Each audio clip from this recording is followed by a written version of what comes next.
Asia കപ്പിൽ ഒമാനെതിരായ നിറം മങ്ങിയ ജയത്തിന് ശേഷം സൂപ്പർ ഫോർ പോരാട്ടങ്ങൾക്കായി കച്ചമുറുകുക തന്നെയാണ് ടീം ഇന്ത്യ. ബദ്ധവൈരികളായ പാകിസ്ഥാനെതിരെ നാളെ ഞായറാഴ്ചയാണ് ആദ്യ സൂപ്പർ ഫോർ അംഗത്തിന് ഇന്ത്യ ഇറങ്ങാൻ പോകുന്നത്. ഒമാനെതിരെ കുറ്റൻ വിജയമായി പാക്ക് ചാലഞ്ചിന് ഒരുങ്ങുക എന്നുള്ളതാണ് ഇന്ത്യയുടെ സ്വപ്നം പാളിയിട്ടുണ്ടായിരുന്നത്. കഷ്ടിച്ചാണ് വലിയൊരു അട്ടിമറി തോൽവിയിൽ നിന്നും സൂര്യകുമാർ യാദവും സംഘവും ഒക്കെ രക്ഷപ്പെട്ടത്. 21 റൺസിന്റെ ചെറിയ മാർജിനുള്ള ജയം മാത്രമേ ഇന്ത്യക്ക് സ്വന്തമാക്കാൻ സാധിച്ചിട്ടുണ്ടായിരുന്നുള്ളൂ. പാകിസ്ഥാനെതിരെ അതിശക്തമായ തിരിച്ചുവരവിനാണ് ഇനി ടീമിന്റെ ഒരു പ്രധാന ആവശ്യം. ഒമാനെതിരെ മത്സരത്തിൽ കളിച്ച ടീമിൽ ചില മാറ്റങ്ങളോടെ തന്നെയായിരിക്കും പാകിസ്ഥാനെതിരെ ഇന്ത്യ ഇറങ്ങാൻ പോകുന്നത്. ദുബായിലെ എൽ ക്ലാസിക്കോയിൽ ഇന്ത്യയുടെ പ്ലേയിങ് 11 എങ്ങനെയാവുമെന്ന് നമുക്കൊന്ന് പരിശോധിച്ചു നോക്കാം. ഒമാനെതിരായ മത്സരം ജയിച്ച ടീമിൽ കാര്യമായ അഴിച്ചുപണികളൊന്നും തന്നെ ഇന്ത്യ നടത്താൻ സാധ്യതയില്ല. ചില മാറ്റങ്ങൾ മാത്രമായിരിക്കും പ്ലേയിങ് 11-ൽ ഗൗതം ഗംഭീർ കൊണ്ടുവരാൻ സാധ്യതയുള്ളൂ. ടൂർണമെന്റിൽ ഇനിയും ക്ലിക്കായിട്ടില്ല എന്നുണ്ടെങ്കിലും വൈസ് ക്യാപ്റ്റൻ കൂടിയായ ശുഭ്മാൻ ഗിൽ ഓപ്പണറായിട്ട് തന്നെ തുടരുന്നതായിരിക്കും. അദ്ദേഹത്തിന്റെ ഓപ്പണിംഗ് പങ്കാളിയായി ലോക 1-ാം നമ്പർ ബാറ്ററായ അഭിഷേക് ശർമ്മയും ഉണ്ടായിരിക്കും. മിന്നുന്ന പ്രകടനമാണ് കഴിഞ്ഞ 3 മത്സരങ്ങളിലും അഭിഷേക് ശർമ്മ കാഴ്ചവെച്ചിട്ടുണ്ടായിരുന്നത്. 3-ാം നമ്പറിൽ നായകൻ സൂര്യകുമാർ യാദവിന്റെ ഊഴം തന്നെയായിരിക്കും. ഒമാനുമായിട്ടുള്ള മത്സരത്തിൽ അദ്ദേഹം ബാറ്റിങ്ങിന് ഇറങ്ങാതെ മാറി നിന്നിട്ടുണ്ടായിരുന്നു. പാകിസ്ഥാനെതിരെ തന്റെ പൊസിഷനായ 3-ലേക്ക് സ്കൈ തിരിച്ചെത്തുക തന്നെ ചെയ്യും.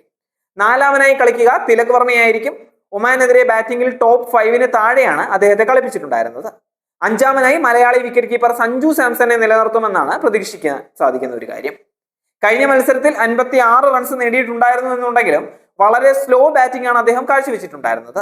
45 ബോളുകൾ കളിച്ച് സഞ്ജുവിന്റെ സ്ട്രൈക്ക് റേറ്റ് 124 മാത്രമാണ്. അതുകൊണ്ട് തന്നെ ഫിനിഷറുടെ റോളിൽ അദ്ദേഹം തിളങ്ങുമോ എന്നുള്ളതും സംശയിക്കേണ്ട ഒരു കാര്യമാണ്. ഈ റോളിന് കൂടുതൽ അനുയോജ്യനായ ജിതേഷ് ശർമ്മ അവസരം കാത്ത് പുറത്ത് നിൽപ്പുമുണ്ട്. നിലവിലെ സാഹചര്യത്തിൽ സഞ്ജുവിനെ മാറ്റി ജിതേഷിനെ കൊണ്ടുവരാൻ സാധ്യത കുറവാണ് എന്ന് തന്നെ പറയാൻ സാധിക്കും. പാകിസ്ഥാനെതിരെയും മലയാളി താരത്തെ ഗൗതം ഗംഭീർ നിലനിർത്താൻ തന്നെയാണ് സാധ്യത ഉള്ളത്.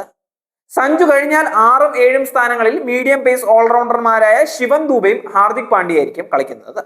സഞ്ജുവിന് പകരം ദൂബയെ 5-ാം നമ്പറിലേക്ക് പ്രൊമോട്ട് ചെയ്യാനുള്ള സാധ്യതയും നമുക്ക് ഒരിക്കലും തള്ളിക്കളയാൻ സാധിക്കുകയില്ല. പാകിസ്ഥാനുമായുള്ള ഗ്രൂപ്പ് മത്സരത്തിൽ ഇടംകൈ വലങ്കൈ കോമ്പിനേഷന് വേണ്ടി ഇന്ത്യ അത്തരമൊരു നീക്കം നടത്താനും സാധ്യതയുണ്ട്. 8-മനായി ഓൾറൗണ്ടർ അക്ഷർ പട്ടേൽ തന്നെ തുടരുന്നതായിരിക്കും. ഒമാനെതിരെ ഫീൽഡിങ്ങിനിടെ അദ്ദേഹത്തിന്റെ തലയ്ക്ക് പരിക്കേറ്റിട്ടുണ്ടായിരുന്നു എന്നുണ്ടെങ്കിലും അതത്ര നിസ്സാരമുള്ളതാണ് എന്നുള്ളത് തന്നെയാണ് വിവരം. ബൗളിംഗ് ലൈനപ്പിലായിരിക്കും പാകിസ്ഥാനെതിരെ ഇന്ത്യ മാറ്റം വരുത്താൻ പോകുന്നത്. പേസറായ ഹർഷിത് റാണയെ ഒഴിവാക്കി പകരം മിസ്റ്ററി സ്പിന്നറായ വരുൺ ചക്രവർത്തിയെ ഇന്ത്യ തിരികെ വിളിക്കാനാണ് സാധ്യത. മറ്റൊരു പേസറായ അർഷിത് സിംഗിന്റെയും സ്ഥാനം തെറിക്കുക തന്നെ ചെയ്യും. പകരം എത്തുക പേസ് ബൗളിംഗിലെ കുന്തമുനയായ ജസ്പ്രീത് ബുംറ തന്നെയായിരിക്കും.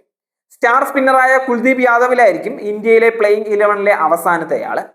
പാകിസ്ഥാനെതിരായിട്ടുള്ള ഇന്ത്യൻ 11 നോക്കുകയാണ് എന്നുണ്ടെങ്കിൽ സാധ്യത 11 നോക്കുകയാണ് എന്നുണ്ടെങ്കിൽ അഭിഷേക് ശർമ്മ, ശുഭ്മാൻ ഗിൽ, സൂര്യകുമാർ യാദവ്, തിലക് വർമ്മ, സഞ്ജു സാംസൺ, ശിവൻ ദൂബെ, ഹാർദിക് പാണ്ഡ്യ, അക്ഷർ പട്ടേൽ, കുൽദീപ് യാദവ്, ജസ്പ്രീത് ബുംറ, വരുൺ ചക്രവർത്തി.